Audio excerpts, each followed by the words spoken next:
The deadly conflict between Israeli forces and Palestinian militants led by Hamas is entering its second week, and there is little sign of a political or diplomatic breakthrough. The United Nations Security Council still can't agree on a formal joint statement.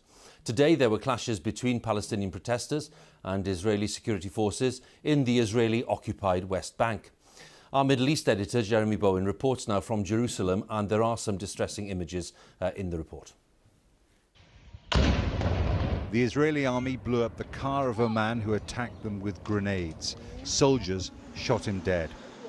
It was the center of Hebron, where soldiers protect a Jewish settlement in the heart of a Palestinian city.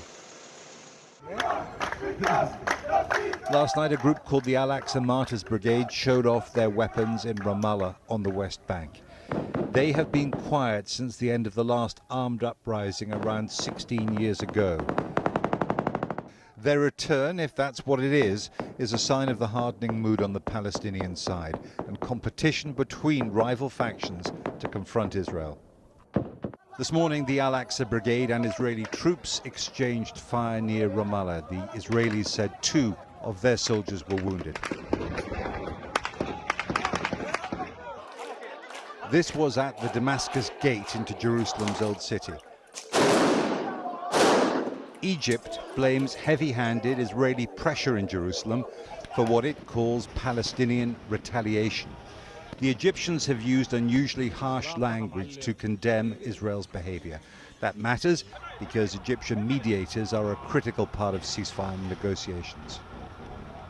Much more anger in more places is on display in the Palestinian territories than during previous wars between Israel and Hamas. This was Bethlehem, just outside Jerusalem.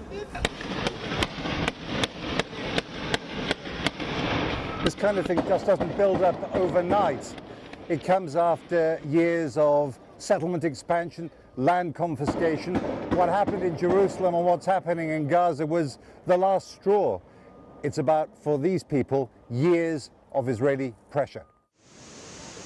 Inside Israel, Jaffa is shared by Jews and Palestinian Arabs. Arab businesses across Israel were closed in a general strike that was also solid on the West Bank.